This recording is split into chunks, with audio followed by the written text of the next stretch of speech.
England 1809. Lady Kathleen Maitland stood by the refreshment table, her gloved fingers absently tracing the embroidered edge of the tablecloth.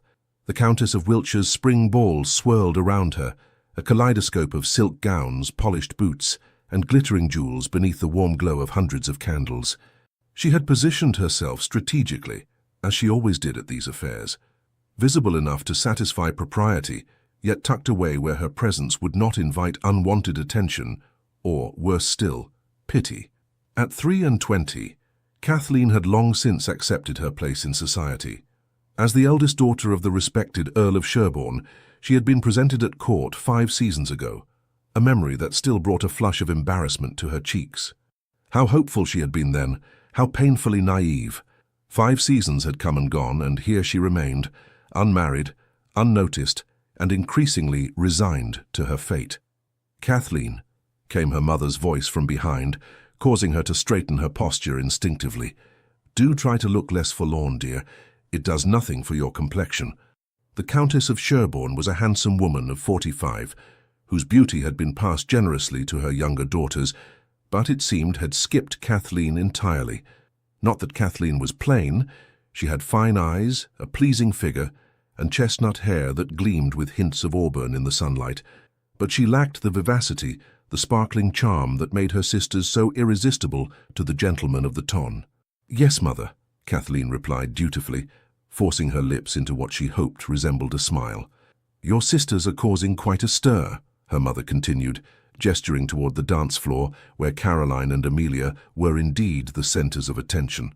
At 19, Caroline was a celebrated beauty with golden curls and a figure that had launched a dozen marriage proposals, all of which she had declined with practiced sweetness. Amelia, barely 18, was equally stunning with her delicate features and melodious laugh that carried across the room. "I'm pleased for them," Kathleen said, and she meant it. Despite everything, she loved her sisters dearly, even when their success in society cast her own failures into such stark relief. "Lord Harrington has been asking about Caroline all evening," her mother whispered, her eyes gleaming with ambition, "and Viscount Bennet has danced with Amelia twice already." "Your father is most pleased." "That's wonderful," Kathleen murmured, her eyes drifting back to the refreshment table.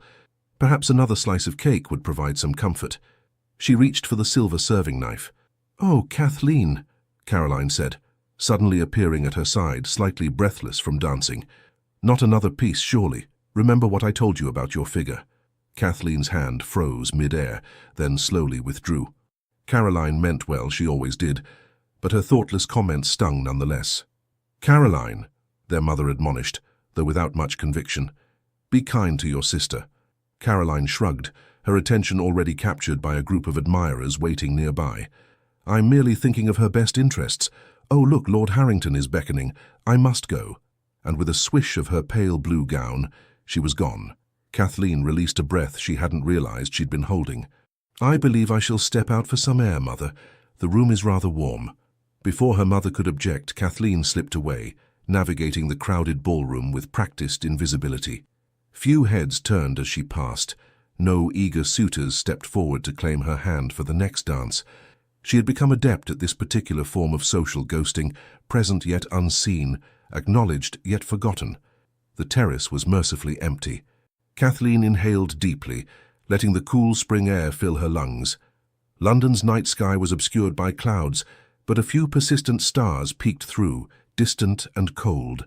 "Like me," she thought wryly, then chastised herself for the self-pity. "Are you unwell, Lady Kathleen?" The deep voice startled her, and she turned quickly to find Lord Edward Hathaway, a long-time family friend, regarding her with concern. At 30, Lord Hathaway was a confirmed bachelor with kind eyes and a gentle manner that had always put Kathleen at ease. "Lord Hathaway, no, I am quite well, thank you. Merely seeking a moment's respite." He nodded, understanding in his gaze. "The crush inside is rather overwhelming. I too find myself in need of occasional escape." He moved to stand beside her at the balustrade, a comfortable distance between them. "Your sisters are the toast of the evening." "As always," Kathleen agreed without rancor.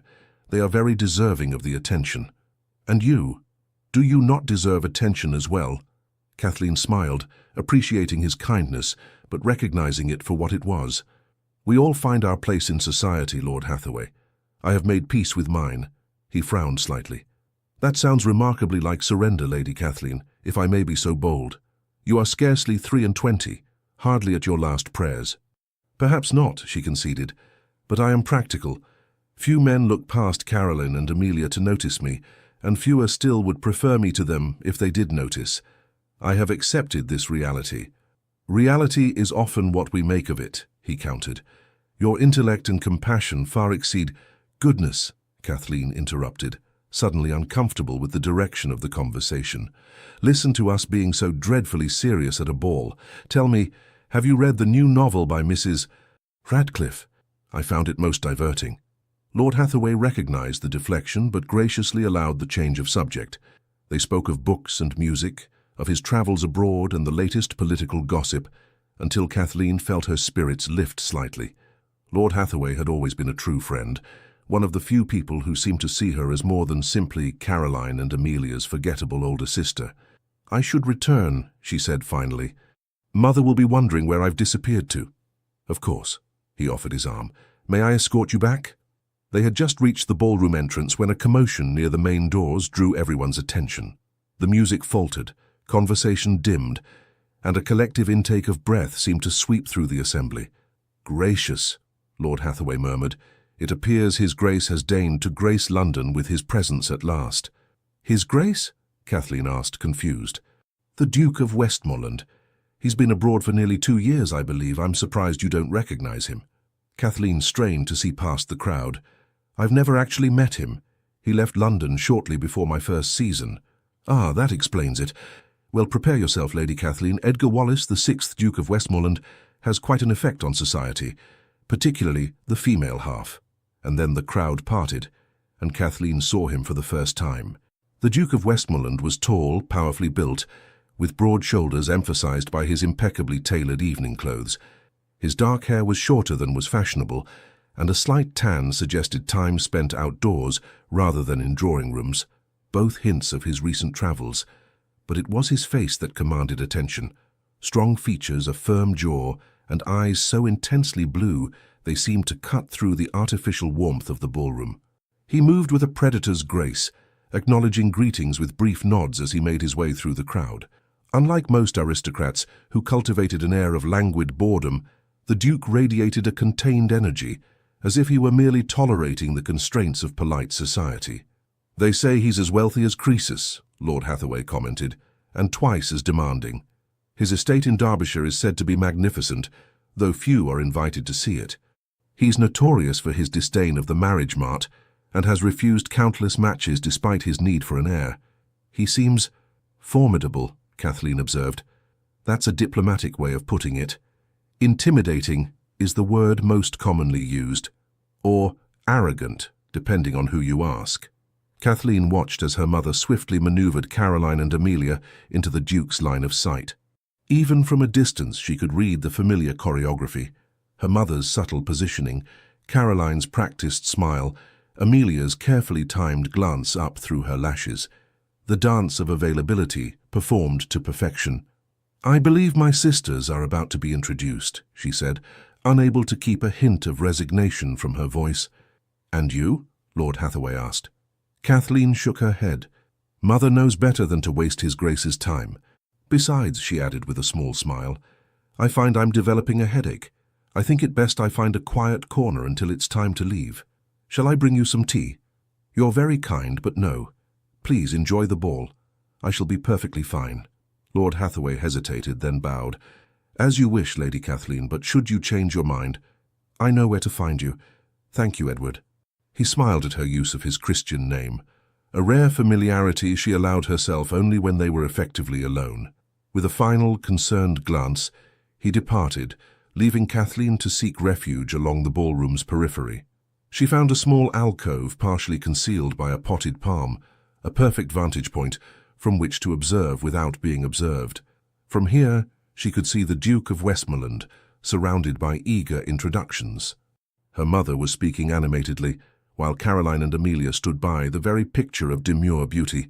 The Duke was nodding politely, though his expression remained inscrutable. As Kathleen watched, She felt the familiar hollow ache in her chest, not jealousy precisely, but a profound loneliness that seemed to deepen with each passing season. How strange that one could feel so utterly alone while surrounded by hundreds of people. Her father had once told her, in a rare moment of paternal insight, that she had been born in the wrong century. "You think too much, Kathleen," he'd said. "Society doesn't value a thinking woman."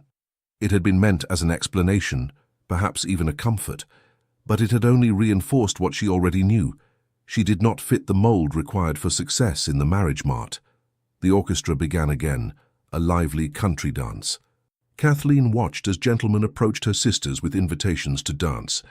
Caroline was claimed by Lord Harrington, while Amelia was led onto the floor by Viscount Bennet. Her mother, mission accomplished, had rejoined her father near the card room. And the Duke? Kathleen scanned the room, curious despite herself.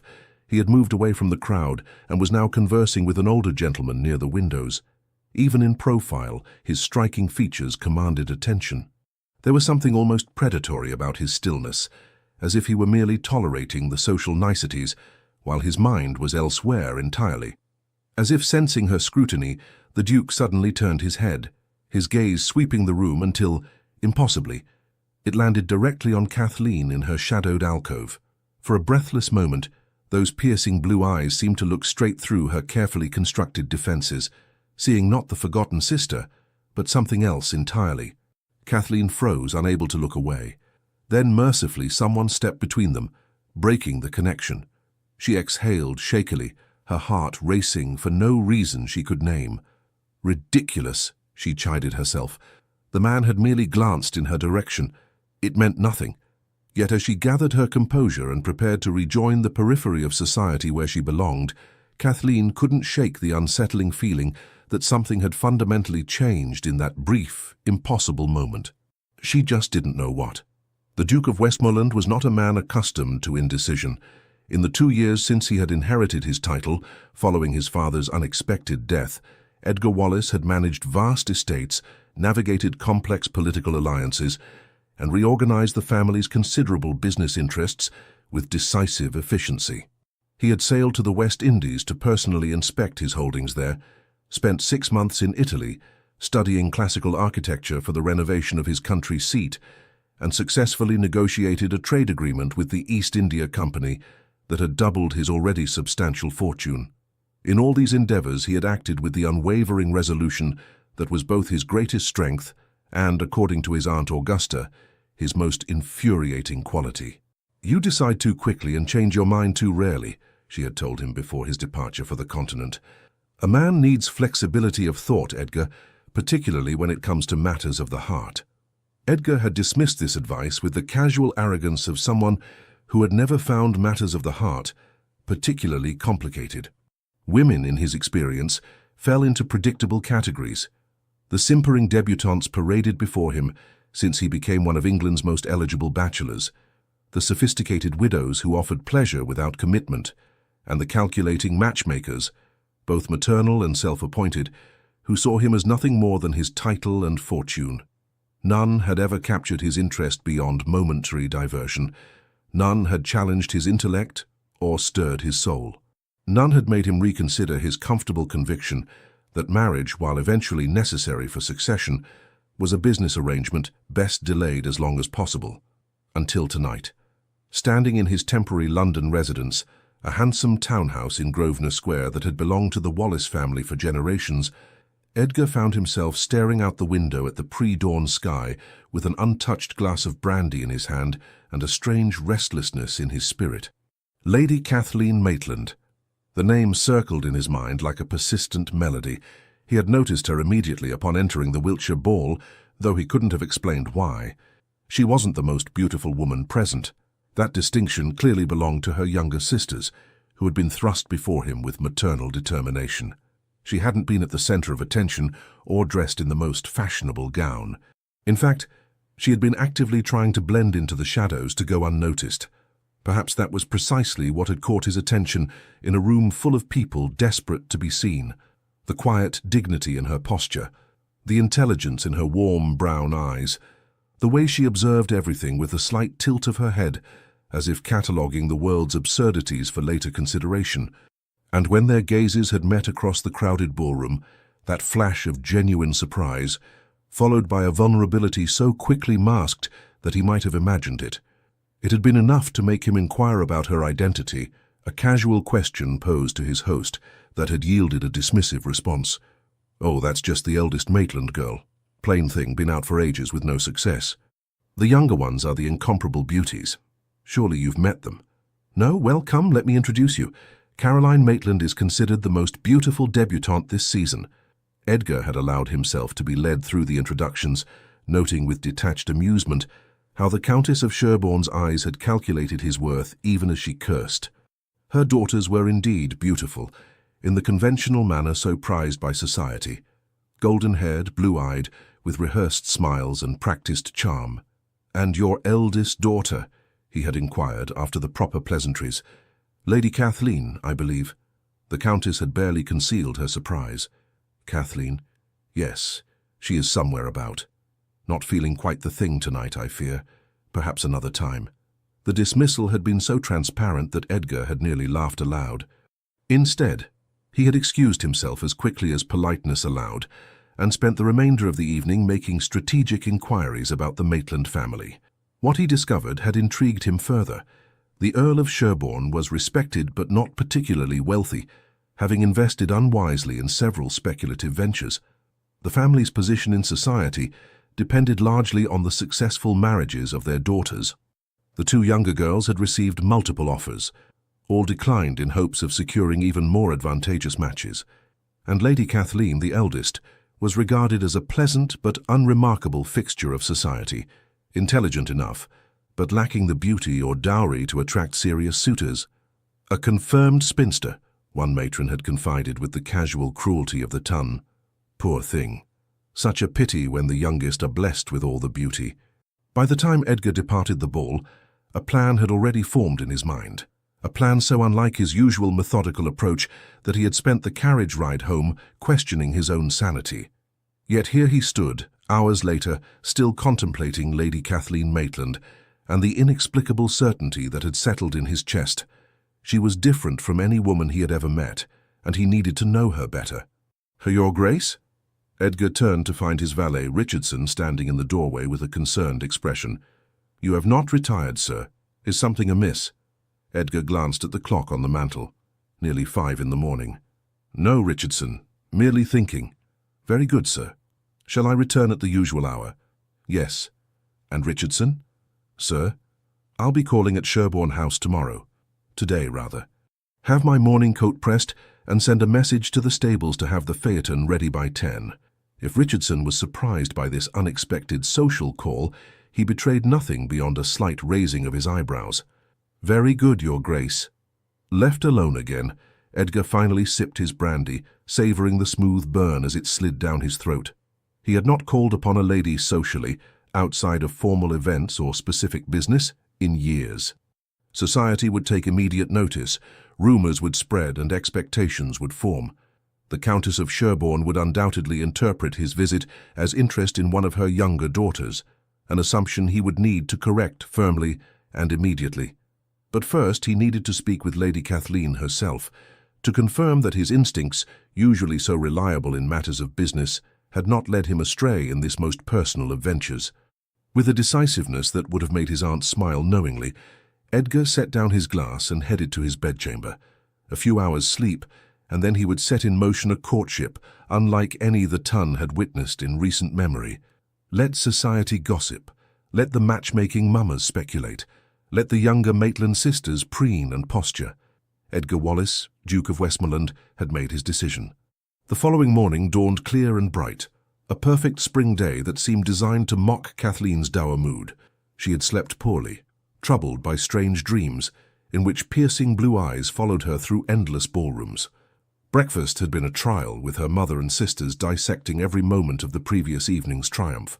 "The Duke spoke with me for a full 5 minutes," Caroline was saying, as she delicately buttered a piece of toast. "He asked about my interests in music and art. Very attentive. He admired my fan," Amelia added, not to be outdone. "He said the craftsmanship was exquisite. French, of course." "His Grace is the most eligible bachelor in England," their mother reminded them, as if they could possibly have forgotten this essential fact. "A match with the Duke of Westmoreland would elevate our family beyond all expectations. Your father would be beside himself with pride." "Where is father this morning?" Kathleen asked, attempting to divert the conversation.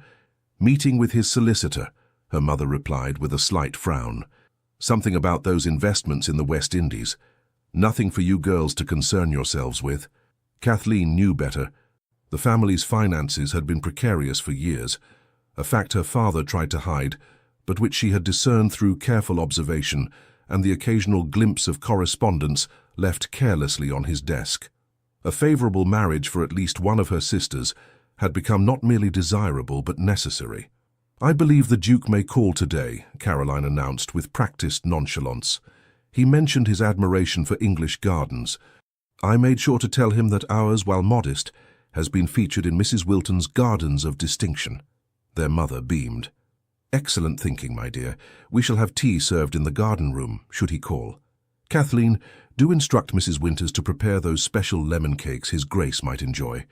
"Yes, mother," Kathleen replied, rising from the table. At least in the kitchen, she might find some peace from the endless speculation about the Duke's intentions. She had just finished consulting with the cook when Simmons, their butler, appeared in the doorway with an expression of barely suppressed excitement. "The Duke of Westmoreland's carriage has been sighted turning onto our street, miss." "Heavens!" Kathleen exclaimed. "Thank you, Simmons. Please inform my mother immediately." The household erupted into controlled chaos. Maids scurried to ensure the drawing room was immaculate. Her mother dispatched Caroline and Amelia to change into fresh morning dresses, and Kathleen found herself pressed into service, arranging flowers that had already been perfectly arranged the day before. "Kathleen," her mother hissed as she passed, "do try to make yourself scarce once the initial greetings are complete. Your sisters must have every advantage." The casual dismissal stung, but Kathleen merely nodded. This was nothing new. Her role in these situations was well established. Be polite, be brief, and be gone. She was still adjusting a recalcitrant Lily when Simmons's formal announcement echoed through the foyer. "His Grace, the Duke of Westmoreland." Kathleen remained in the garden room, listening to the murmur of greetings from the drawing room across the hall. She would give them a few minutes before making her obligatory appearance, brief curtsy, and graceful exit. "Lady Kathleen, there you are." She nearly dropped the vase. The Duke of Westmoreland stood in the doorway, his tall frame dominating the space in a way that had nothing to do with physical size and everything to do with presence. In daylight, he was even more striking than he had been the previous evening, his blue eyes more intense, the planes of his face more sharply defined. "Your Grace," she managed, dipping into a curtsy. Forgive me. I was just arranging these flowers. My mother and sisters are in the drawing room." "So I was informed," he replied, making no move to return to their company. Instead, he stepped further into the room, his gaze taking in the blooms she had been fussing with. "Lilies. My mother favored them as well." Kathleen blinked at this unexpected personal detail. "They're quite beautiful, though somewhat temperamental," she said, then immediately regretted the mundane observation. Goodness! She sounded like a nervous schoolgirl. To her surprise, the Duke's mouth curved slightly. "Much like the aristocracy, wouldn't you say? Was that humour? From the famously stern Duke of Westmoreland?" "I couldn't possibly comment, Your Grace," she replied carefully, though she couldn't quite suppress her own smile. "It would be most improper." "And you are always proper, Lady Kathleen?" There was something in his tone, a genuine curiosity rather than mockery, that made her consider the question seriously. "I try to be," she admitted, "though I find society's definition of propriety often lacks nuance." His eyebrows rose slightly, as if he hadn't expected such candor. A diplomatic yet honest response, refreshing. Before Kathleen could reply, her mother appeared in the doorway, slightly breathless. "Your Grace, I see you've found our garden room. Kathleen, dear, I'm sure His Grace would prefer to join us in the drawing room, where refreshments are being served." The Duke turned, his expression cooling noticeably. "Actually, Countess, I was hoping to speak with Lady Kathleen. Perhaps she might show me the gardens your daughter Caroline praised so highly." Kathleen couldn't have said who was more shocked by this request, herself or her mother. The Countess recovered first, her social training overriding her confusion. Of course, though I fear they are hardly at their best this early in the season. Perhaps Caroline might accompany you both. She has taken a particular interest in horticulture recently. Another time, perhaps, the Duke said firmly. Lady Kathleen? Put on the spot, Kathleen could only nod. I would be honoured, Your Grace. Her mother's expression was a study in conflicted emotions, disbelief warring with the inability to contradict a duke. Well, very well. Kathleen, do remember that Lady Harrington and her daughter are expected at 11. The warning was clear. Do not monopolise the Duke's time. Yes, Mother. The Duke offered his arm, and Kathleen placed her fingertips lightly upon it, acutely aware of the impropriety of walking unchaperoned with a gentleman, Duke or no. But her mother seemed unable or unwilling to object further, and so they proceeded through the French doors and into the small but well-maintained garden behind Sherborne House.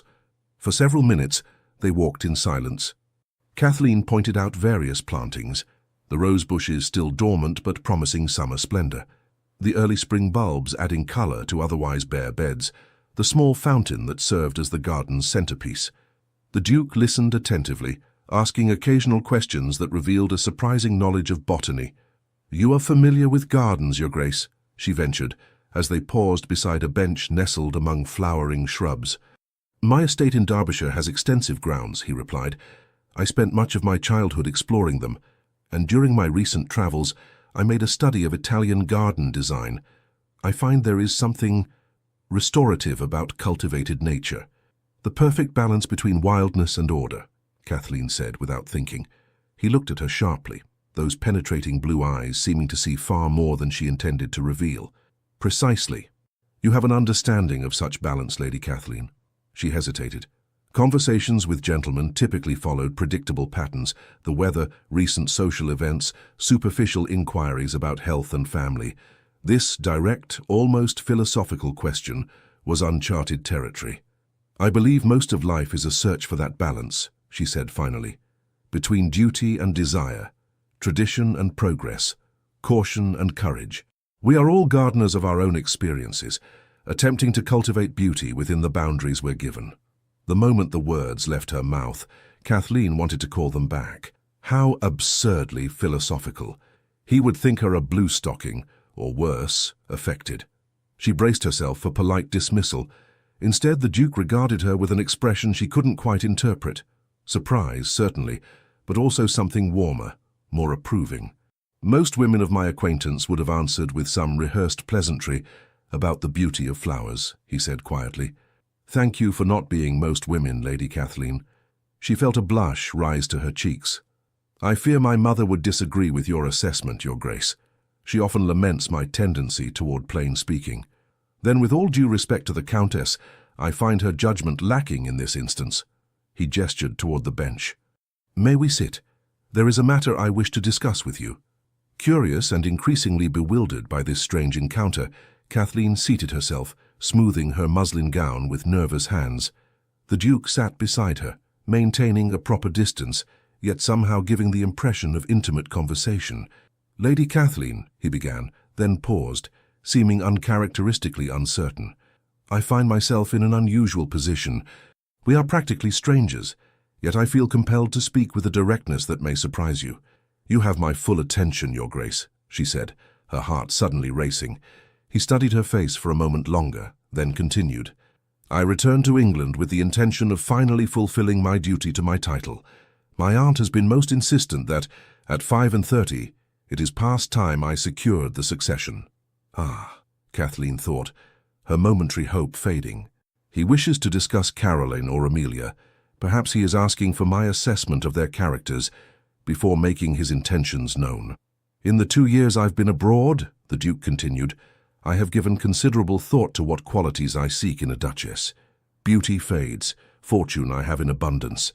Connections, while useful, are secondary to more essential traits. And what traits do you consider essential, Your Grace? She asked, attempting to maintain her composure, despite the hollow feeling expanding in her chest. Intelligence, integrity, compassion without sentimentality, strength of character. A partner who sees the title as a responsibility rather than a prize. His gaze was unwavering. A woman who speaks of finding balance between wildness and order, and means it. Kathleen stared at him, uncomprehending. Surely he couldn't be implying. Lady Kathleen, I observed you last evening, not merely your beauty, which is considerable despite what society may say, but your character, the way you attended to Lord Hathaway's conversation with genuine interest, your patience with your mother's dismissals, the dignity with which you carry yourself in a world determined to overlook you. In the space of one evening, you intrigued me more than any woman of my acquaintance has in 35 years. Your Grace, she began, her voice scarcely above a whisper, I fear there has been some misunderstanding. No misunderstanding, he said firmly. I am not a man given to romantic flights of fancy, Lady Kathleen. I am, however, a man who recognizes value where others see only conventional expectations. I would like your permission to call on you, not your sister's, with the intention of becoming better acquainted. Kathleen felt as though the ground beneath the bench had suddenly disappeared. This couldn't possibly be happening. The Duke of Westmoreland, the most eligible bachelor in England, was asking to court her. It defied all logic, all social expectation. Why? The question escaped before she could apply proper filters of politeness. Instead of taking offense, he smiled, a genuine smile that transformed his austere features and made her breath catch. Because when our eyes met across that ballroom, Lady Kathleen, I saw a kindred spirit. A woman who, like myself, observes the absurdities of society while navigating its waters. A woman of substance, in a world that too often values only surface. You cannot know that from a mere glance, she protested weakly. Perhaps not, he conceded. Which is precisely why I am asking permission to call on you properly, to discover whether my instincts are correct. My sisters are lovely young women who will make suitable matches, I have no doubt, but I did not come to London for them. I came for a woman of maturity and intelligence. I believe I may have found her. He paused, his expression growing more serious. Unless, of course, you find me objectionable. The absurdity of the statement, that she, the overlooked spinster daughter, could find the Duke of Westmoreland objectionable, startled a laugh from her. Objectionable? Your Grace, half the unmarried women in London would swoon at your feet if propriety allowed. I am not concerned with half the women in London, he replied. Only one. Will you allow me to call on you, Lady Kathleen? She should say no. This bizarre courtship could only end in disappointment. Once he spent more time in her company, he would realize his mistake. The ton would laugh behind their hands at the presumption of plain Kathleen Maitland capturing the interest of the Duke of Westmoreland. Her mother would be mortified. And yet, yes, she heard herself say. You may call on me, Your Grace. His expression remained composed, but she could have sworn a flash of genuine pleasure lit his eyes. Excellent. I shall return tomorrow, if that is convenient. Perhaps we might discuss that volume of poetry I noticed on the side table. Wordsworth, was it not? Kathleen nodded, still dazed. You have a sharp eye, Your Grace. Edgar, he said suddenly, when we are relatively alone, I would be honored if you would use my given name. Edgar, she repeated softly, testing the intimacy of it. It suits you. As Kathleen suits you. He rose, offering his hand to assist her. We should return before the Countess sends a search party. As they walked back toward the house, Kathleen's mind raced with questions and disbelief. This couldn't possibly be real. Yet the solid presence of the Duke beside her, the lingering warmth of his hand on hers as he had helped her rise, the intentness of his gaze when he spoke, all felt undeniably tangible. Your Grace, she said, as they neared the French doors, unable to contain her uncertainty any longer. I must ask once more, why me? There are countless women in London with greater beauty, larger dowries, more illustrious connections. Edgar stopped, turning to face her fully. His expression was solemn, his blue eyes holding hers with unwavering certainty. Because, Lady Kathleen Maitland, I did not come to London seeking beauty or fortune or connections. I came seeking a duchess who would be a true partner, not merely an ornament or a broodmare. His voice lowered, meant for her ears alone. At every ball since my return, men have asked me about the latest beauties, the newest heiresses, the most advantageous matches. Last night, when I saw you standing apart from it all with quiet dignity, I knew. I came for you, not them. And with those words, The same words he had whispered in that tantalizing glimpse of the synopsis she had been given. Kathleen felt something long dormant within her begin to stir. Not merely hope, though that was certainly part of it, but a sense of possibility she had thought forever beyond her reach. The Duke of Westmoreland, Edgar, was offering her a chance to be seen, truly seen. And for a woman who had spent years being overlooked, there could be no greater gift. News of the Duke of Westmoreland's interest in Lady Kathleen Maitland spread through London society like wildfire. By the third consecutive day of his calling at Sherborne House, each visit lasting precisely 1 hour, conducted with impeccable propriety yet undeniable purpose, speculation had reached fever pitch. They say he specifically requested her company. Can you imagine? Lady Harrington whispered behind her fan to the Viscountess Blackwell during a musical evening at Berkeley Square. Passed over both the younger sisters without so much as a second glance. Perhaps he prefers mature women, the Viscountess replied with a meaningful arch of her eyebrow. Though at 23, mature seems rather generous. Past her prime would be more accurate. Well, I heard from Lady Fitzwilliam, whose maid's cousin serves at Sherborne House, that the Countess was beside herself.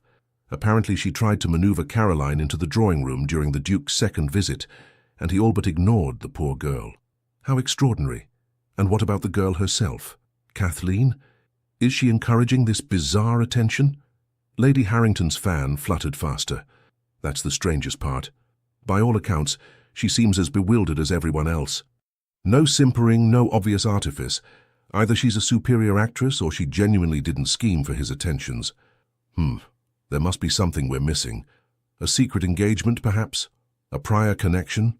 No man, especially not one as calculating as Westmoreland, bestows such marked preference without reason. Whatever the reason, Lady Harrington concluded with relish, the Ton hasn't witnessed such an unexpected courtship in years. I, for one, am thoroughly entertained. Across town in the elegantly appointed drawing room of Sherborne House, Kathleen sat stiffly on a settee, her hands folded in her lap, as her mother paced before her like a general preparing for battle. "This has gone on long enough," the Countess declared. 3 visits in 3 days and still no clarification of his intentions. It's most irregular. Kathleen refrained from pointing out that her mother had never before concerned herself with the intentions of Kathleen's non-existent suitors. "His Grace has been a perfect gentleman, Mother. I'm sure he will make his intentions clear in due course." "But why you?" The question burst from the Countess with the force of days of suppressed bewilderment. "Forgive me, Kathleen, but you must admit this attention is unexpected." The words stung, even though Kathleen had asked herself the same question repeatedly. "I cannot presume to understand His Grace's reasoning." Her mother sank into a chair, genuine distress replacing her usual composure. "You must understand my concern. If this is some strange game, or worse, if his intentions are dishonorable—" "Mother," Kathleen exclaimed, shocked. "The Duke of Westmoreland has given no indication of anything improper. His conversation has been intellectual and respectful.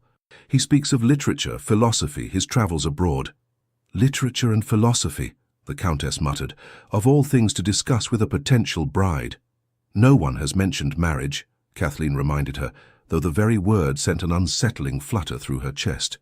"He is merely calling, as gentlemen often do on young ladies of good family." "Gentlemen do not call 3 days in succession on the plainest daughter when her beautiful sisters sit neglected in the same house," her mother retorted. "It defies all convention, all logic." Kathleen flinched. "Thank you for that assessment of my charms, Mother." The Countess's expression softened slightly. "Oh, Kathleen, you know I didn't mean it unkindly. You have many fine qualities, your intelligence, your deportment, your skill at the pianoforte. But beauty has never been chief among them, and we have always been practical about that fact." "Yes," Kathleen agreed quietly, "we have always been practical." A long silence stretched between them, filled with unspoken tensions that had accumulated over years of subtle dismissals and redirected attentions. Finally, the Countess sighed. "Your father wishes to speak with the Duke, to ascertain his intentions directly." Alarm shot through Kathleen. Surely that's premature. It's been only 3 days. 3 days of unprecedented attention from England's most eligible bachelor to a daughter long considered beyond her last prayers, her mother countered. The Ton is already buzzing with speculation. Your sisters are increasingly confused. And your father? She hesitated. Your father has concerns beyond the merely social. Kathleen understood immediately. Financial concerns. Her mother's face tightened. That is not for you to worry about. But it is why father is so eager to clarify the Duke's intentions, Kathleen pressed. If there is a potential alliance with such wealth and status— Enough, the Countess interrupted, rising. Your father will handle this matter as he sees fit. In the meantime, you will continue to receive the Duke's calls with appropriate modesty, neither encourage nor discourage his attentions until we better understand his purpose. And if his purpose is genuine interest in me? Kathleen asked, voicing the question that had kept her awake for 3 nights running. What then, mother? The Countess paused at the doorway, her expression unreadable. Then we shall all have to adjust our expectations accordingly. She departed without another word, leaving Kathleen alone with her thoughts. Genuine interest. The concept still seemed fantastical, despite the evidence of Edgar's consistent attention. Their conversations had been stimulating, ranging from Wordsworth's poetry to the architectural wonders of Rome, from agricultural innovations to the political implications of Bonaparte's campaigns. He listened to her opinions with genuine consideration, sometimes agreeing, sometimes challenging her assertions with thoughtful counter-arguments. Not once had he commented on her appearance, complimented her gown, or paid the kind of superficial compliments that gentlemen typically bestowed on young ladies. Instead, he treated her as an equal intellect, a fact so refreshing it almost made up for the growing awkwardness with her family. Almost, but not quite. Caroline had been coldly polite since the Duke's first visit, her customary affection replaced by brittle civility. Amelia, less practiced in social navigation, vacillated between confused hurt and genuine curiosity about Kathleen's sudden elevation. "What do you even talk about for so long?" she had asked yesterday, perched on the edge of Kathleen's bed as they prepared for sleep. "Is he very romantic? Does he bring you flowers and whisper sweet nothings?" "Goodness, no," Kathleen had laughed. "We discuss books and ideas, his travels and my interests. It's all very proper." Amelia's nose had wrinkled in disappointment. "That sounds terribly dull, but I suppose dukes can be dull if they wish and still be considered fascinating." The observation, innocent as it was, had struck uncomfortably close to a fear Kathleen dared not voice. That Edgar's interest stemmed not from genuine attraction, but from some obscure calculation. Perhaps, having reached 35, he had decided that an intelligent, grateful spinster would make a more biddable duchess than a beautiful, sought-after debutante accustomed to admiration. A tap at the drawing-room door interrupted her spiraling thoughts. Simmons entered, his formal demeanor betraying just a hint of the excitement that had gripped the entire household. "Lord Hathaway to see you, my lady." "Edward." Kathleen felt a rush of genuine pleasure. "Please show him in, Simmons." Lord Hathaway entered moments later, looking as comfortable and reassuring as always, in his well-cut but not overly fashionable coat. His kind eyes crinkled with warmth as he bowed over her offered hand. "Lady Kathleen, you're looking well." "Edward, how lovely to see you. Please sit." She gestured to the chair opposite her settee. "Would you care for tea?" "No, thank you. I cannot stay long." He settled into the chair, studying her face with the frankness of long acquaintance. "I've come to see how you're faring amidst the storm of gossip currently engulfing London society." Kathleen sighed, relaxing into the comfort of honest conversation. "Is it very bad?" "Merely unprecedented," he assured her. "The Ton thrives on novelty, and the Duke of Westmoreland's attentions to you have provided the most delicious surprise of the season." "How flattering," she said dryly. "My unexpected suitability as an object of interest." Edward chuckled. "Come now, you know what I mean. Westmoreland has spent years deflecting the most determined matchmaking mummers. His sudden interest in anyone would have caused a sensation. And his interest in plain, overlooked Kathleen Maitland merely compounds the astonishment," she finished for him, unable to keep a trace of bitterness from her voice. His expression softened. "Kathleen, you know I've never found you plain or overlooked. The Duke, it seems, shares my discernment." The gentle reminder of his long-standing appreciation warmed her. Edward had been a steadfast friend for years, never pressuring her with unwanted romantic overtures, but always making his admiration clear. "Thank you, Edward. You've always been kind." "Not kind," he corrected. "Honest. But my opinion is irrelevant at present. What matters is how you feel about the Duke's attentions. Are they welcome?" Kathleen hesitated, uncertain how to articulate the complex emotions of the past few days. "They are unexpected. Flattering, certainly. And yet... I cannot help wondering why," she admitted. "Why now? Why me? The Duke could have his pick of London's most beautiful, accomplished young ladies. What could he possibly see in someone like me?" Edward leaned forward, his expression serious. "Perhaps he sees what I have always seen, a woman of intelligence, compassion, and quiet strength. Not all men are blinded by conventional beauty or impressed by practiced charm, Kathleen." "That's what he said," she murmured, almost to herself, "that he wanted a partner of substance, not an ornament. There you have it, then. The man has good sense." Edward paused, seeming to choose his next words carefully. "I hope you will not think me presumptuous, but as your friend I must ask, has the Duke declared himself? Made his intentions explicit?" Kathleen shook her head. "No. We merely converse, though he did ask permission to use my Christian name when we are relatively private." Edward's eyebrows rose. "Indeed. That suggests a certain seriousness of intent." "Or merely the casual privilege of rank," she countered. "Dukes are accustomed to doing as they please." "Westmoreland is not known for casual anything," Edward said thoughtfully. "His reputation is one of purpose and precision. If he has singled you out for attention, I would wager it is with definite intent." Before Kathleen could respond, the drawing-room door opened again, and Caroline entered, her golden beauty enhanced by a morning dress of pale blue silk that matched her eyes perfectly. "Lord Hathaway," she exclaimed with practiced delight, "what a pleasant surprise." Edward rose, bowing politely. "Lady Caroline, you're looking well." "Thank you." She glided into the room with the effortless grace that had captivated countless suitors. "I do hope I'm not interrupting anything important." "Not at all," Kathleen assured her, though she couldn't help noticing the calculating gleam in her sister's eye. "Lord Hathaway was just leaving, I believe." "Indeed."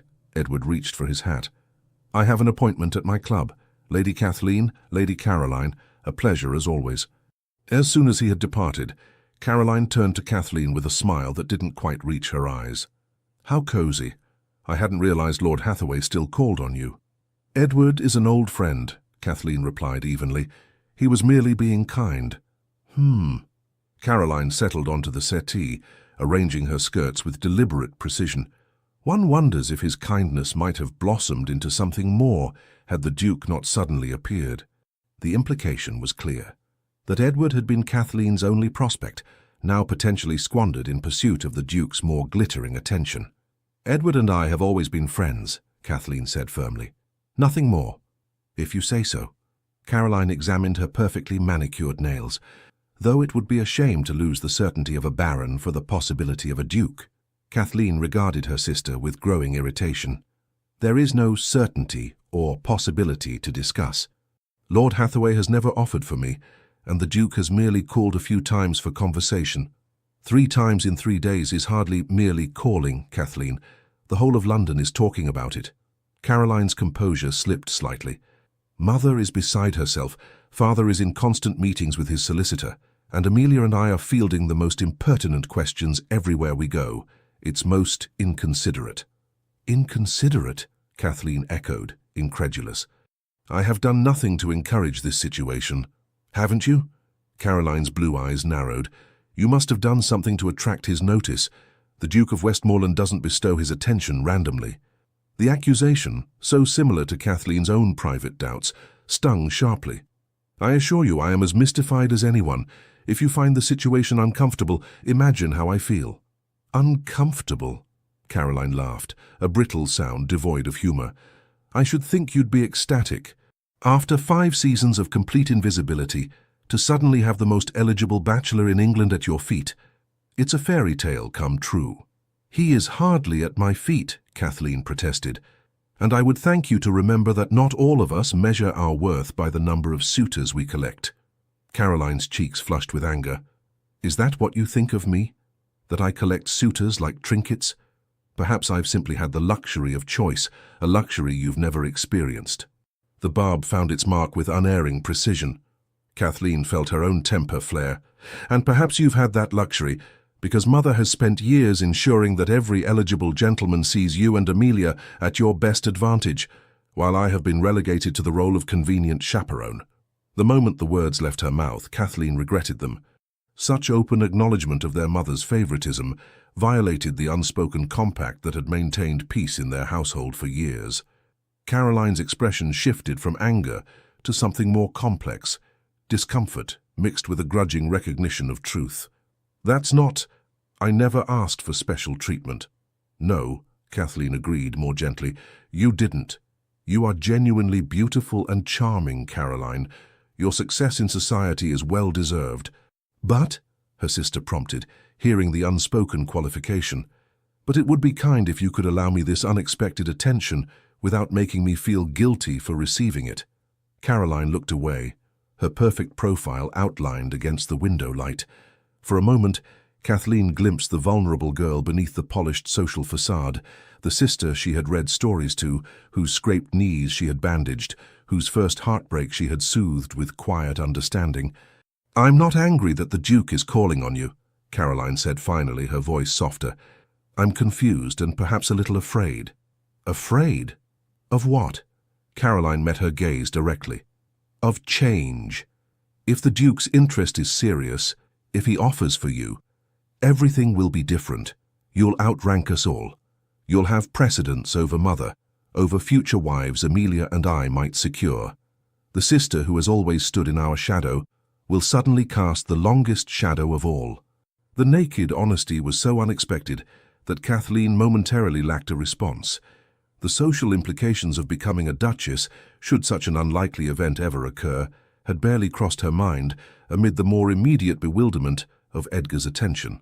"Caroline," she said finally, "even if the Duke were to offer for me, which remains highly unlikely, I would still be your sister first. No title could change that." "Wouldn't it?"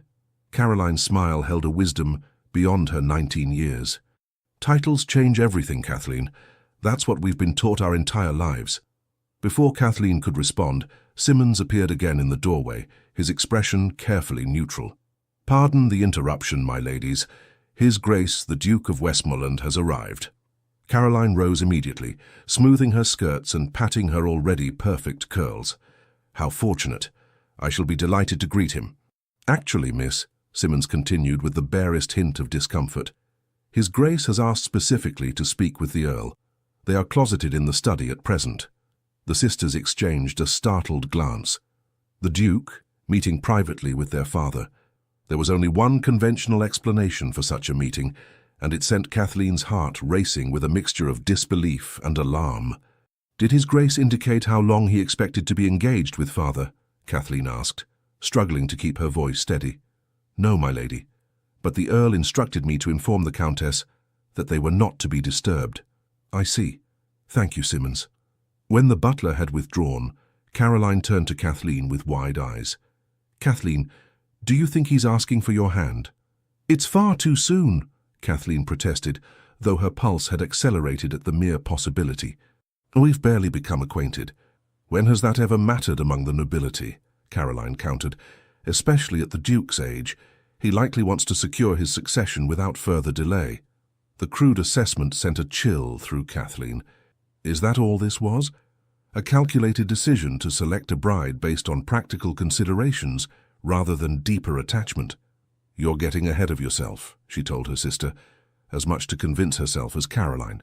"This could be about any number of matters. What other business could the Duke of Westmoreland possibly have with Father?" Caroline asked skeptically. "They move in entirely different social and political circles. No, Kathleen, he's making an offer. I'd wager my new French bonnet on it." Kathleen stood abruptly, unable to remain still under the weight of mounting anxiety. "Excuse me. I need some air." She fled the drawing room before Caroline could reply, seeking refuge in the small library that had always been her sanctuary in times of emotional turmoil. The familiar scent of leather bindings and lemon polish calmed her somewhat as she paced between the shelves trying to organize her chaotic thoughts. If Edgar was indeed asking for her hand, an astounding possibility that still felt more like fantasy than reality. What answer would she give? In just 3 days, he had awakened feelings she had long suppressed. Hope, possibility, the dangerous luxury of being desired. His conversation stimulated her intellect. His rare smiles sent warmth cascading through her chest. His intense gaze made her feel truly seen for perhaps the first time in her life. But was that enough? Could she commit herself to a lifetime with a man she barely knew, based on a handful of conversations and the unprecedented miracle of his preference for her over more conventional beauties? And what of his motivations? Caroline's blunt assessment echoed uncomfortably in her mind. He likely wants to secure his succession without further delay. Was she merely a convenient solution to a ducal obligation? A woman unlikely to refuse such an elevated offer, grateful for any attention after years of neglect. The library door opened, interrupting her spiral of uncertainty. Her father stood in the doorway, his expression a complex mixture of satisfaction and concern. "Ah, Kathleen, I thought I might find you here." He entered, closing the door behind him. "We need to talk, my dear." Kathleen's heart seemed to stop, then resume at twice its normal pace. "Father, is everything all right?" The Earl of Sherborne was a distinguished man of 55, his once dark hair now liberally streaked with silver. He had always treated Kathleen with affectionate if somewhat distracted regard, appreciating her practicality and intelligence, while focusing his ambitions on her more socially promising sisters. "All right," he chuckled, moving to the sideboard where a decanter of brandy stood ready. "I should say so. The Duke of Westmoreland has just done me the honor of requesting permission to court you formally with the explicit intention of making you his Duchess." Though she had begun to suspect it, hearing the words spoken aloud sent a wave of dizziness through Kathleen. She gripped the back of a nearby chair for support. "He has." "Indeed?" Her father poured himself a small measure of brandy, his hand remarkably steady. "I must confess, Kathleen, I was as surprised as anyone when the Duke first called. 3 days ago, I would have wagered my best hunter that such an alliance was beyond imagining." "And now?" Kathleen asked, finding her voice. The Earl sipped his brandy, regarding her thoughtfully over the rim of the glass. "Now I find myself faced with the very real possibility of seeing my eldest daughter become one of the highest-ranking ladies in England. It is unexpected, to say the least. Did you give him permission?" The question emerged as barely more than a whisper. "I did." Her father set down his glass. "Though I made it clear that the final decision rests entirely with you. The Duke was most insistent on that point himself. He emphasized that he seeks a willing partnership, not a mere dynastic alliance." Kathleen sank into the chair she had been gripping, her legs suddenly unsteady. "This is overwhelming." "Yes, I imagine it is." The Earl's expression softened with genuine affection. "The Duke speaks very highly of you, Kathleen. He praised your intelligence, your character, your dignity, qualities I have always seen in you, though perhaps not appreciated as fully as I should have." The acknowledgement, coming after years of feeling overlooked, brought a sudden sting of tears to Kathleen's eyes. "Thank you, Father."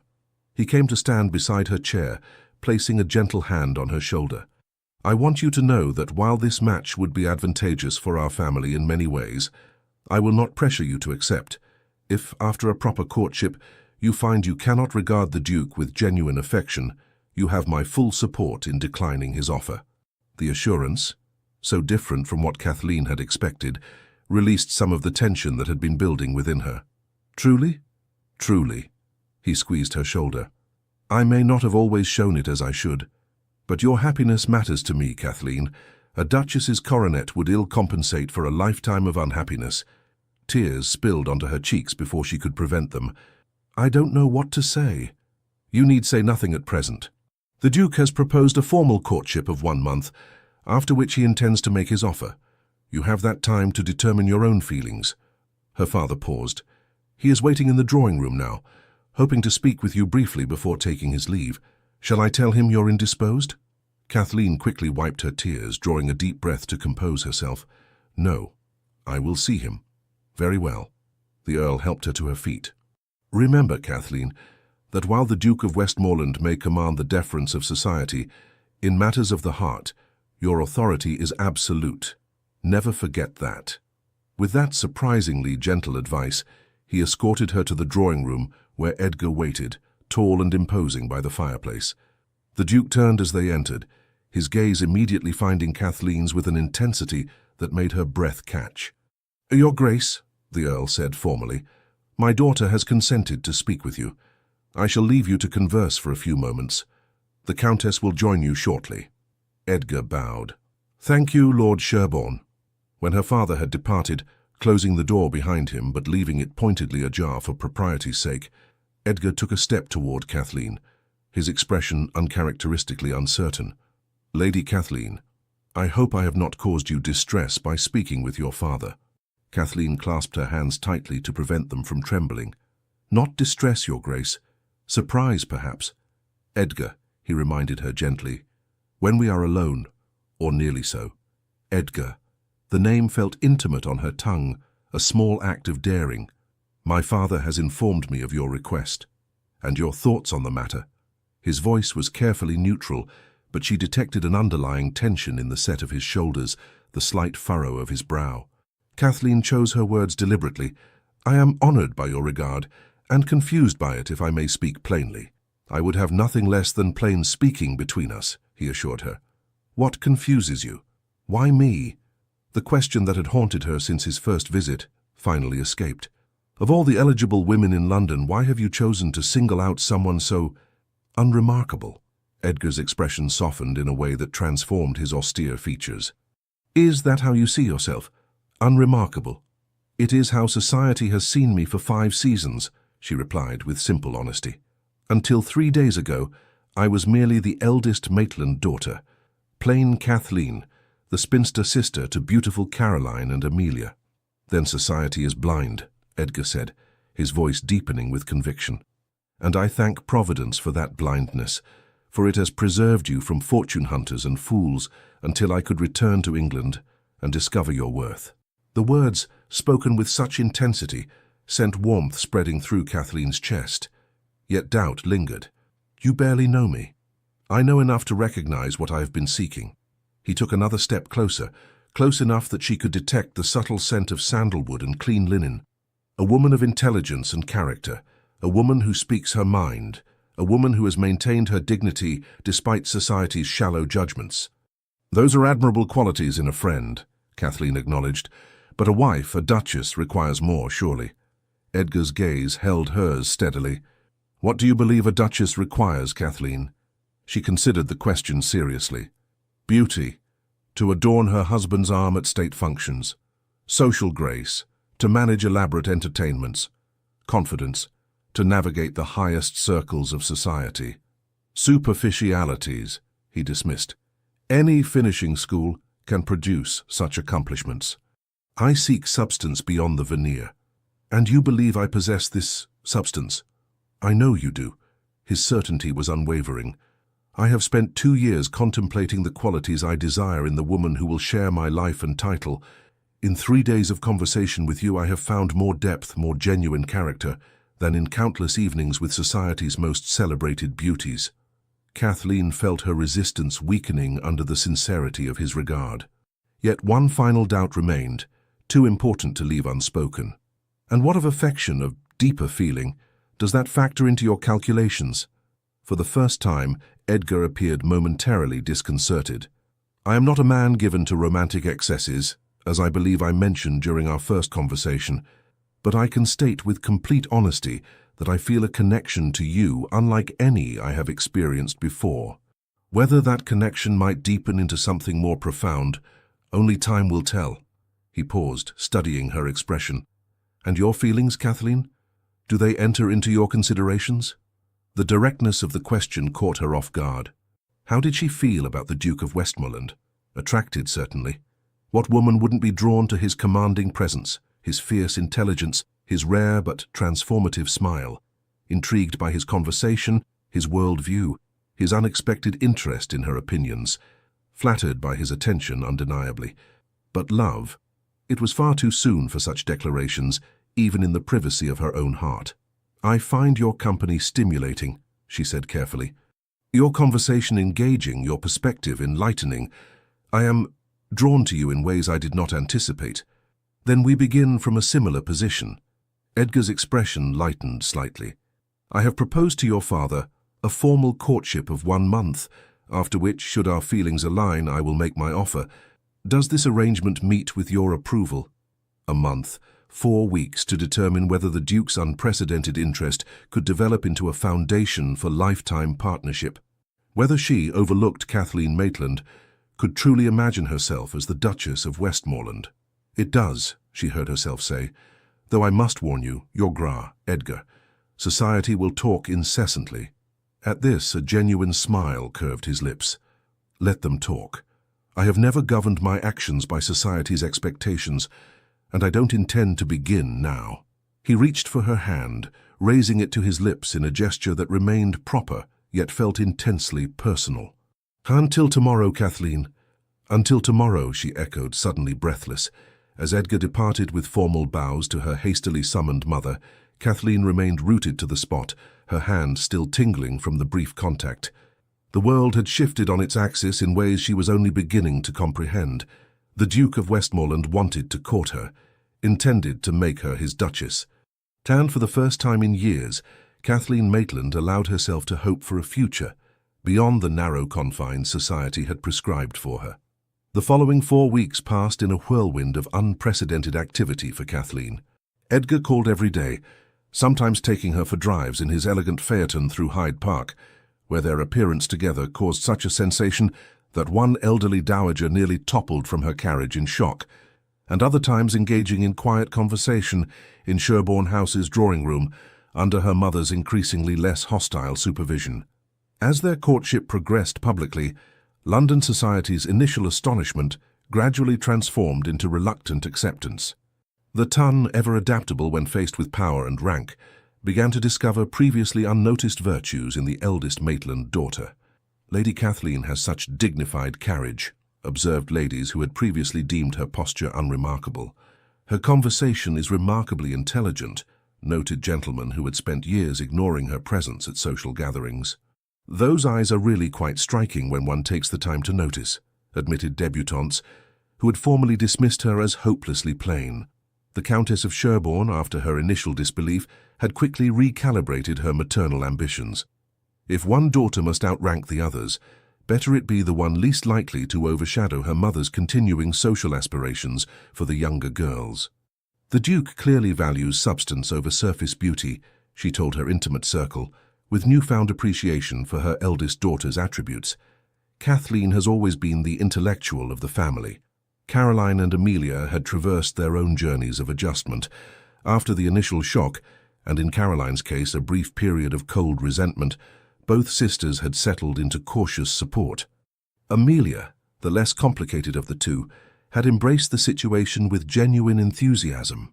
"Just think," she had whispered to Kathleen one night as they prepared for bed. "You'll outrank nearly everyone, even Mother, and you'll have the grandest house and the finest jewels, and everyone will have to curtsy to you." Caroline's acceptance had been more measured, tempered by her greater awareness of social complexities. "You deserve happiness," she had told Kathleen with surprising sincerity. "And if the Duke sees your worth when others have been blind to it, then he is wiser than most men." For Kathleen herself, the courtship had been a daily exercise in managing disbelief. Each morning she woke half expecting to discover that the Duke's interest had been an elaborate dream. Each evening she retired with renewed wonder that another day had passed with his attention unwavering. Yet beyond the public spectacle and social adjustments, something more profound was developing between them. Their conversations deepened, moving beyond general topics to personal histories, beliefs, and aspirations. Edgar spoke of his childhood at Westmoreland Hall, his education at Oxford, his complex relationship with his formidable father. Kathleen shared her love of literature, her quiet observations of society's hypocrisies, her deep attachment to her sisters despite the complications of their relationships. Most surprisingly, they discovered a shared sense of humor, Edgar's dry wit complementing Kathleen's more subtle observations about the absurdities of aristocratic life. The first time she had made him laugh outright, a rich, unexpected sound that transformed his austere features, Kathleen had felt a surge of triumph greater than any social success she had ever achieved. By the 4th week of their courtship, Kathleen found herself in the unprecedented position of attending the Duchess of Richmond's ball, as the acknowledged favourite of the Duke of Westmoreland. The invitation itself had been a triumph. In previous seasons, the Maitland family had not quite merited inclusion in such an exclusive event.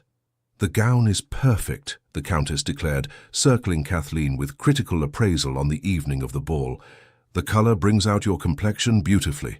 The gown in question, a creation of deep emerald silk with delicate silver embroidery at the modest neckline and hem, was indeed the finest Kathleen had ever owned. Her mother, with newfound enthusiasm for her eldest daughter's appearance, had commissioned it specially from London's most exclusive modiste.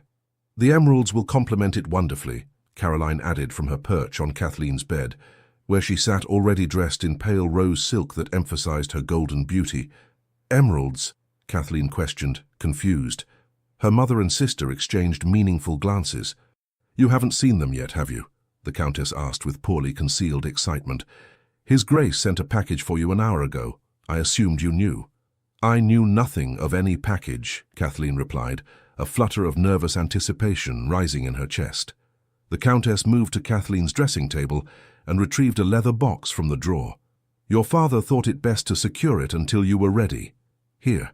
Kathleen accepted the box with trembling fingers. It was heavy, crafted of fine Morocco leather with a discreet gold clasp. A small card was attached, bearing Edgar's bold handwriting, "For Kathleen, a mere shadow of your own brilliance." With her mother and sister watching eagerly, Kathleen opened the clasp. Inside, nestled on black velvet, lay a parure of emeralds and diamonds, a necklace of exquisite design, matching earrings, and a delicate tiara that caught the light with breathtaking fire. "Heavens!" Caroline breathed, leaning closer. "Those are from the Westmoreland collection. They say the emeralds were brought back from India by the second Duke. They're famous." Kathleen stared at the jewels, momentarily speechless. The gesture represented more than mere adornment. It was a public declaration of Edgar's intentions. Family jewels were not bestowed casually, especially pieces of such historical significance. "Shall I help you put them on?" her mother asked, already reaching for the necklace. Kathleen nodded, still unable to form words. The Countess fastened the emeralds around her neck, their weight substantial, yet somehow not burdensome. The earrings followed, then the tiara, carefully secured among Kathleen's chestnut curls. When she finally turned to the mirror, Kathleen barely recognized the woman who gazed back at her. The jewels transformed her, not merely through their obvious value, but by conferring a presence, an undeniable dignity that transcended conventional beauty. "Oh, Kathleen," Amelia whispered from the doorway where she had appeared unnoticed, "you look like a duchess already." "Not quite yet," the Countess corrected practically, though her expression betrayed unmistakable satisfaction. "But soon, if all goes well tonight." "Tonight?" Kathleen turned from the mirror, sudden understanding dawning. "You believe he will offer for me this evening?" Her mother nodded, adjusting a curl that had escaped the tiara's configuration. "All signs point to it." "The jewels, the timing!" "Exactly 1 month since he approached your father. The Duke is known for his precision in all things." A wave of nervous anticipation swept through Kathleen. 1 month. The time frame Edgar had specified when requesting permission to court her. Had that month truly shown him enough of her character to commit to a lifetime together? Had it shown her enough of his? "You needn't look so terrified," Caroline remarked, rising gracefully from the bed. "Most women would give anything to be in your position." "I'm not terrified," Kathleen protested, though her racing heart suggested otherwise. "Merely contemplative." "Well, contemplate while we finish preparing," the Countess instructed briskly. "The carriage will be ready in 20 minutes, and we mustn't keep the Duke waiting." The Duchess of Richmond's ballroom glittered with hundreds of candles, their light reflected in crystal chandeliers and the jewels adorning London's elite. As the Maitland family entered, Kathleen felt the weight of curious gazes, the rustle of whispers behind fans, the subtle shifting of bodies as people positioned themselves for a better view of the woman who had captured the elusive Duke of Westmoreland's attention. Edgar awaited them near the entrance, a commanding presence in formal evening attire, the stark black and white emphasizing the powerful lines of his body. His eyes found Kathleen immediately, warming with approval as he took in her appearance. "Lady Kathleen," he greeted her, taking her gloved hand and raising it briefly to his lips. "You look magnificent." "Thank you, Your Grace," she replied formally, aware of the avid audience surrounding them. "And thank you for the generous gift. The emeralds are exquisite." "They pale in comparison to the woman wearing them," he said. And though the compliment might have sounded practiced from another man, from Edgar it carried the weight of sincere appreciation. The next hour passed in a blur of introductions and carefully navigated social interactions. Edgar remained at Kathleen's side throughout, his presence both protective and possessive as he guided her through the intricate hierarchy of the ton. She met duchesses who assessed her with calculating eyes, earls who bowed with newfound respect, ambitious mamas who had once dismissed her as irrelevant. Through it all, Kathleen maintained the quiet dignity that had first drawn Edgar's attention, neither flaunting her elevated status, nor shrinking from the scrutiny it invited. If these people were to be her future peers, they would need to accept her as she was. Not a conventional beauty, perhaps, but a woman of substance and character. "You are handling this remarkably well," Edgar murmured during a brief moment of relative privacy near one of the ballroom's massive flower arrangements. Many would be overwhelmed by such intense observation. Kathleen smiled slightly. "I've had years of practice being invisible in these same rooms, Edgar. There is a certain freedom in finally being seen." His gaze sharpened with interest. Freedom. Most would consider it a burden, being the center of such attention. "It is both," she acknowledged. "But at least now the speculation has substance. Before I was dismissed without consideration. Now, even those who doubt my worthiness must acknowledge my presence." Edgar studied her face with the intensity she had come to both anticipate and value. "You continue to surprise me, Kathleen. Most women in your position would either shrink from the scrutiny or revel in it without nuance." "I am not most women," she reminded him, echoing words he had spoken to her in the garden weeks earlier. "No," he agreed softly. "You are not, and I thank Providence daily for that fact." He glanced toward the terrace doors. "Would you walk with me for a moment? I find I need respite from the crush." Though Kathleen recognized the significance of such a request, a private conversation at a public ball could have only one interpretation. She nodded calmly. "Of course." Edgar offered his arm, guiding her toward the terrace doors with deliberate purpose. They had almost reached their destination when a strident voice interrupted their progress. "Your Grace, how delightful to see you again after so long." Kathleen felt Edgar tense beside her before he turned to acknowledge the speaker, a striking woman in her early 30s, dressed in a gown of bold crimson that emphasized her considerable physical assets. Her beauty was of the mature, knowing variety that made Kathleen feel suddenly young and inexperienced by comparison. "Lady Hargrove," Edgar acknowledged with a formal bow that conveyed respect without warmth. "It has been some time. 2 years, 3 months, and approximately 12 days. The woman replied with a smile that held secret knowledge. "Not that I've been counting, of course." "Of course," Edgar agreed dryly. "May I present Lady Kathleen Maitland? Kathleen, this is Lady Hargrove, the Viscountess Hargrove." "Lady Kathleen." The Viscountess's assessment was swift and comprehensive, her smile never wavering, though her eyes conveyed less friendly emotions. "How charming to meet you at last. You're quite the talk of London, you know." "So I've gathered," Kathleen replied evenly. "Though I can't imagine why. Surely London has more interesting topics for discussion." Lady Hargrove laughed, the sound practiced in its musicality. "Modesty, how refreshing, though perhaps unnecessary when one is wearing the Westmoreland emeralds." The pointed reference to the jewels and their implicit significance hung in the air between them. Kathleen sensed rather than saw Edgar's increased tension. "The emeralds are merely on loan for the evening," she said calmly, though this was not strictly true based on Edgar's note. "His Grace has been most generous." "Indeed," Lady Hargrove agreed, her gaze shifting to Edgar. "The Duke's generosity is well known to many." The insinuation was unmistakable, and Kathleen felt a flicker of uncertainty. Had Edgar generously bestowed gifts on other women before her? Was Lady Hargrove implying a prior relationship? Before she could pursue this unsettling line of thought, Edgar spoke with barely concealed impatience. "If you'll excuse us, Lady Hargrove, Lady Kathleen and I were just stepping out for some air." "Of course," the Viscountess replied smoothly. Don't let me detain you, though, Your Grace. I do hope we might find a moment to reminisce about old times before the evening concludes. I have so many fond memories." With a final calculating smile at Kathleen, she glided away, the crimson silk of her gown drawing admiring glances from gentlemen throughout the ballroom. Edgar's jaw was tight as he resumed their progress toward the terrace. "I apologize for that encounter. Lady Hargrove enjoys creating discomfort where none need exist." "She seems to know you well," Kathleen observed, unable to entirely suppress her curiosity. "We moved in similar circles before my departure for the continent," he replied carefully, as they stepped into the cooler air of the terrace. "She harbored certain expectations that I never encouraged." Kathleen absorbed this information, recognizing the delicacy with which Edgar was navigating the subject. Lady Hargrove was precisely the type of sophisticated, beautiful woman one would expect to capture a duke's attention. Had there been more between them than Edgar was acknowledging? "I see," she said simply, deciding that pressing for details would be both undignified and ultimately irrelevant to their current situation. Edgar led her to a quiet corner of the terrace, partially secluded by potted palms, but still visible enough to maintain propriety.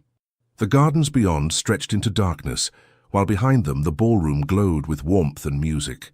The moment felt suspended between two worlds, the public sphere of society and the private realm of personal connection. "Kathleen," Edgar's voice had softened, losing the edge of irritation that Lady Hargrove's interruption had provoked. "1 month ago today, I asked your father's permission to court you formally." "Yes," she acknowledged, her heart beginning to race despite her outward composure. "A month of quite unexpected developments." "For us both," he agreed. "Though I entered this courtship with clear purpose, I could not have anticipated how thoroughly you would exceed even my highest expectations." Kathleen felt warmth rise to her cheeks at the sincere admiration in his voice. "I have found our time together equally illuminating, Edgar." "Have you?" His gaze searched hers intently. "And what have you discovered in this illumination?" It was a genuine question, she realized, not merely a rhetorical step toward his own declaration, but a true inquiry into her thoughts and feelings. This, perhaps more than anything, exemplified what she had come to value most about Edgar: his consistent treatment of her as an intellectual equal, a partner whose opinions merited serious consideration. "I have discovered a man of principle and conviction," she replied thoughtfully. "A man whose outward reserve conceals depth of feeling rather than absence of it. A man who sees beyond societal expectations to recognize individual worth." She paused, gathering courage for her most personal observation. "A man I have grown to care for deeply, in ways I had not thought possible a month ago." Something in Edgar's expression shifted, a softening around the eyes, a relaxing of the habitual control he maintained over his features. "And I have discovered a woman of exceptional character, intelligent without pretension, strong without harshness, beautiful in ways that transcend conventional definitions." He took her hands in his, the contact sending awareness racing through her even through the barrier of their gloves. "1 month ago I sought a suitable duchess, a partner who could share the responsibilities of my position with dignity and purpose. What I have found, Kathleen, is something far more precious, a woman with whom I wish to share not merely my title and estates, but my thoughts, my aspirations, my life." The words, spoken with such quiet intensity, resonated through Kathleen like a physical touch. This was no practiced proposal, no calculated alliance, but a genuine expression of developing attachment. "Kathleen Maitland," Edgar continued, his voice deepening with emotion, "I find myself in the unexpected position of offering not merely my name and title, but my heart, such as it is, long guarded and imperfectly formed. Will you do me the honor of becoming my wife? Will you be my duchess, my partner, my closest companion in all matters great and small?" Though she had anticipated this moment throughout the evening, indeed, throughout the past week, the reality of it still left Kathleen momentarily speechless. The man before her, powerful, wealthy, admired and feared in equal measure, was offering her everything society had long since decided she would never possess: position, security, respect. But more than these material considerations, he was offering himself, his carefully guarded heart, his private thoughts, his true companionship. And in that offering, Kathleen recognized the rarest gift of all, the chance to be truly known and valued for herself, not merely for what she represented. "Yes," she said, the simple syllable carrying the weight of transformation. "Yes, Edgar, I will be your wife." His hands tightened around hers, and for a moment she thought he might break convention entirely and kiss her there on the terrace, in full view of anyone who cared to observe. Instead, he brought her fingers to his lips, pressing a kiss to her knuckles with such focused intensity that the gesture felt more intimate than any more dramatic action could have been. "You have made me the happiest of men," he said, his voice slightly rough with emotion. "And I swear to you, Kathleen, you will never regret this decision. I will spend my life ensuring your happiness as you have ensured mine tonight." The promise, spoken with such conviction, brought unexpected tears to Kathleen's eyes. "I believe you," she whispered. "As improbable as all this seems, I do believe you." Edgar smiled, that rare, transformative smile that altered his entire countenance from austerity to genuine warmth. "Then let us return to the ballroom and make our announcement. I want all of London to witness my good fortune." As they turned to re-enter the ballroom, Kathleen caught sight of Lady Hargrove, watching them from just inside the doors, her expression a complex mixture of calculation and thwarted ambition. In that moment, Kathleen understood that her journey as the future Duchess of Westmoreland would not be without challenges. There would be those who questioned her worthiness, who resented her elevation, who would seek to undermine her position through rumor and innuendo.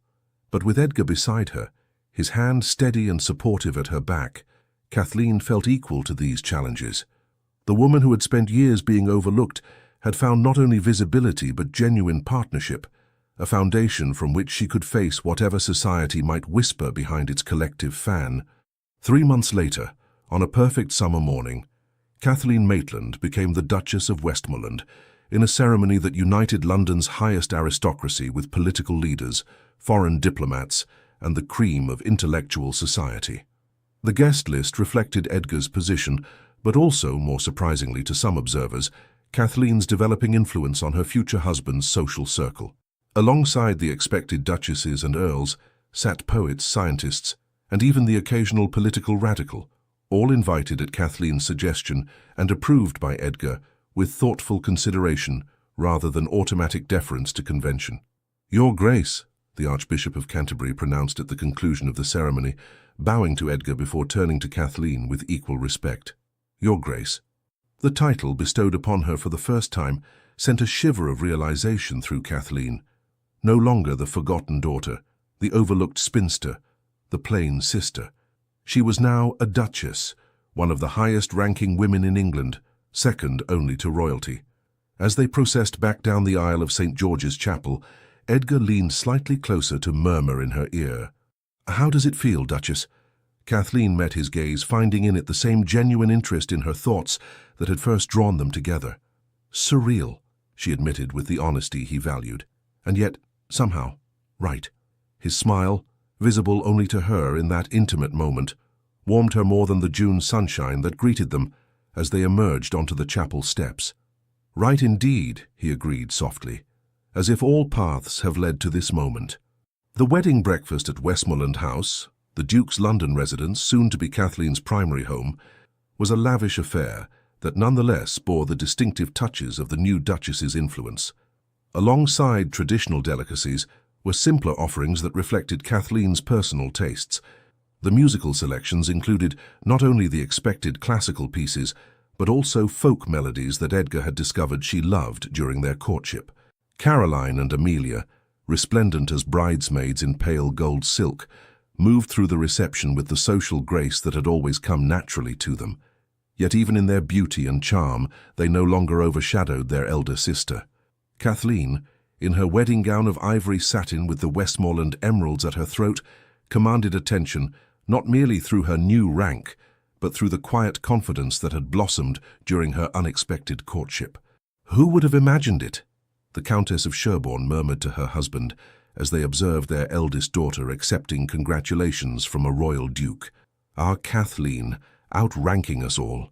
"I always knew there was more to her than met the eye," the Earl replied with revisionist pride. "Takes after my mother, you know." "Same quiet strength," The Countess refrained from reminding him that he had never before drawn this particular comparison. "She looks happy," she observed instead. Truly happy. And indeed, beneath the formal dignity required of her new position, Kathleen radiated a contentment that transcended mere social triumph. Throughout the reception, her gaze frequently sought and found Edgar's across the crowded rooms, each shared glance reinforcing the connection that had developed between them. A connection based not on conventional romance, but on mutual respect, intellectual compatibility, and growing affection. As the celebration continued, Kathleen found a moment of relative privacy in a small antechamber adjoining the main reception rooms. She had stepped away briefly to adjust her train, which had been slightly damaged by an over-eager well-wisher's careless foot. "Hiding from your admirers already, Your Grace?" Kathleen turned to find Lord Hathaway in the doorway, his expression warm with genuine affection. "Edward, I was hoping to speak with you before you departed." He entered the room maintaining a proper distance that acknowledged her new status, while honoring their long-standing friendship. "I wanted to offer my personal congratulations. You make a radiant Duchess, Kathleen." "Thank you." She studied his face, searching for any sign of the regret her mother had hinted might exist. "Are you truly happy for me, Edward?" His smile reached his kind eyes, dispelling her concerns. "Completely and without reservation. You have found a partnership of equals, which is all I ever wished for you. Even if that partnership is not with you," she asked softly, acknowledging for the first time the possibility that had always lingered unspoken between them. Edward shook his head gently. "We would not have suited, Kathleen, though I cherish your friendship more than I can express. The Duke challenges you in ways I never could. He sees your strength where I might have coddled your gentle nature. You need that challenge to become your fullest self." The insight, so perceptive, so free of self-pity, confirmed what Kathleen had always known about Edward. His goodness ran bone-deep, uncomplicated by the darker shadings of ambition or envy. "You deserve happiness too," she told him earnestly. "Promise me you'll remain open to finding it." "I promise," he agreed with a slight bow. "Though I may take a page from your book and look beyond the obvious candidates. There's something to be said for discovering value where others have failed to search." Before Kathleen could respond, another voice joined their conversation, deeper, with an edge of carefully controlled possession. "Lord Hathaway, I hope you're enjoying the celebration." Edgar stood in the doorway, his posture relaxed yet somehow conveying unmistakable authority. Kathleen had learned to read the subtle signs of his moods during their courtship. The slight tension at the corners of his mouth suggested uncertainty rather than anger. "Indeed, Your Grace," Edward replied smoothly, stepping back with respectful deference. "I was just offering the Duchess my congratulations. You are a fortunate man." "I am well aware," Edgar agreed, moving to stand beside Kathleen with natural possessiveness that stopped short of being overbearing. "And grateful for those who recognized her worth, before I had the wisdom to discover it myself." The acknowledgement, so unlike the jealous response a lesser man might have exhibited, earned Edgar an appreciative glance from his new wife. Edward noted the exchange with evident approval. "I shall rejoin the celebration and leave you two in peace," he said, bowing first to Kathleen, then to Edgar. "May your partnership bring you both joy beyond measure." When he had departed, Edgar turned to Kathleen with a raised eyebrow. "Should I be concerned about Lord Hathaway's devotion?" The question held no real worry, only genuine curiosity. Kathleen smiled, adjusting the emerald tiara that now rested with familiar weight upon her chestnut curls. "Edward is an old friend who wished me well and wisely recognized that our friendship would never have developed into a suitable marriage. Nothing more." Edgar nodded, accepting her assessment without further question. "I've received word that our carriage is prepared whenever you wish to depart. The journey to Westmoreland Hall is long, and I thought you might prefer to leave before exhaustion sets in." Westmoreland Hall, Edgar's ancestral seat in Derbyshire, where they would spend the first month of their marriage before embarking on a tour of the continent. Kathleen had yet to see the estate that would now be her primary responsibility, though Edgar had described it in detail during their courtship. The extensive gardens, the library with its collections spanning centuries, the gallery of family portraits to which hers would soon be added. "I am ready," she told him, discovering the truth of it as she spoke. Ready not merely to depart the reception, but to begin this new chapter of her life. A life transformed beyond recognition in the space of a few short months. Edgar offered his arm, his expression softening into the private warmth he reserved for her alone. Then let us bid our guests farewell, Duchess, and begin our journey home. Home.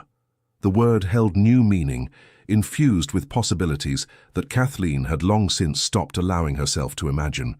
As they moved together back toward the reception rooms, she felt the weight of the Westmoreland emeralds against her skin, no longer foreign or intimidating, but simply a part of her new identity. An identity that had expanded rather than replaced who she had always been. The guests lined the entrance hall to bid them farewell, faces familiar and unfamiliar, blurring together in a kaleidoscope of good wishes and curious assessment. Kathleen saw her sisters, genuinely happy for her despite the social complications her elevation created for them. Her parents, the Countess already adapting her manner to acknowledge her daughter's superior rank. Lady Hargrove, her smile fixed and brittle as she curtsied with technical correctness and barely concealed resentment. And finally, as they reached the massive oak doors that opened onto the summer sunshine, Kathleen caught sight of an elderly woman watching her with shrewd appraisal, Lady Augusta Wallis, Edgar's formidable aunt, who had travelled from her home in Bath specifically for the wedding. As Edgar paused to speak briefly with his secretary, Lady Augusta approached Kathleen directly. "Well, Duchess," she said without preamble, her voice low enough to remain private. "You have accomplished what many considered impossible, capturing the interest and, more impressively, the affection of my stubborn nephew." "I assure you, Lady Augusta, it was never my intention to capture anything," Kathleen replied with equal directness. "The Duke's attention came as a complete surprise to me."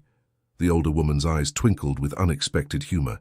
"Precisely why you succeeded where so many failed. Edgar has always been suspicious of obvious pursuit." She leaned slightly closer. "A word of advice, if I may be so bold. He values honesty above all things, even when the truth is uncomfortable. Never manage him with feminine tactics, no matter how tempting. Direct confrontation will earn his respect far more than subtle manipulation." Before Kathleen could respond to this unexpected counsel, Edgar returned to her side. "Aunt Augusta," he acknowledged, with genuine warmth. "Giving the new Duchess advice already?" "Merely offering congratulations," his aunt replied innocently, "and observing that you've chosen more wisely than I dared hope. She has steel beneath that quiet exterior, this one. You'll need it." Edgar smiled, that rare, transformative smile that Kathleen had come to treasure. "I'm counting on it, Aunt. The Westmoreland title needs fresh perspective as much as it needs continuation." Lady Augusta nodded approvingly. "Well said, nephew. Now off with you both. The future awaits, and it's impolite to keep it waiting." With final farewells to their guests, Edgar handed Kathleen into the ducal carriage, its polished panels emblazoned with the Westmoreland crest, a crest that now represented her as much as it did the long line of dukes who had preceded her husband. As the carriage pulled away from Westmoreland House, Kathleen gazed back at the assembled well-wishers, struck by the improbability of her journey. 4 months ago, she had stood forgotten at a ball, resigned to spinsterhood and social invisibility. Now she departed as a duchess, her future filled with possibilities she had never dared contemplate. "Second thoughts?" Edgar asked quietly, noting her reflective expression. Kathleen turned to him. This man who had seen value where others had perceived only plainness, who had offered partnership where most would have expected mere grateful acceptance. "Not about us," she assured him, reaching for his hand with newfound confidence. "I was merely marveling at how thoroughly life can change when one is truly seen." Edgar's fingers interlaced with hers, strong and steady. "I expect we have only begun to discover what we might see in each other, Duchess." And as the carriage carried them away from London toward their shared future, Kathleen Maitland Wallis, Duchess of Westmoreland, smiled at the thought of all that remained to be discovered, about her husband, about herself, about the life they would build together. A life that had begun with 7 simple, transformative words spoken across a crowded ballroom. "I came for you, not them." The end. Dear listener, rejection can wound deeply, I know. Sometimes it feels as if the world has grown too cold, as if no one truly sees the kind and gentle soul that you are. But the truth is, love has not vanished. It has simply changed its shape. Today, it reveals itself in the little things, in a ray of sunlight warming your skin, in a smile shared on the street, in a sweet memory that suddenly softens your heart, in the loving eyes of your pet who greets you with joy, in the laughter of your grandchildren and nieces and nephews that fills the room with life, and, who knows, perhaps somewhere around a quiet corner, a new love might appear just to dance with you for a while. You are not forgotten, nor are you invisible. Life still reaches out to you quietly but surely. There is a greater kind of love, one that asks for nothing, that simply is constant, tender and calm, wrapping around you even now like a soft blanket of peace. So take a deep breath. Feel that gentle presence surrounding you. May the night cradle you with serenity. May sleep come softly, and may tomorrow find you stronger, reminded that your worth is vast, unshakable, and forever. With warmth and gratitude, the legends of the Fall Team. Thank you, dear listener, for staying with us until the end. Your presence, your time, and your kind words in the comments are what give meaning to every story we tell. If you haven't yet, please subscribe, like, comment, and share. It helps our channel grow, and it truly keeps our hearts motivated to continue creating more stories of love, healing, and hope. And remember, at the end of this video, another story awaits you. Click and be surprised by more emotional tales like this one. Thank you for being part of our family, the Legends of the Fall Team.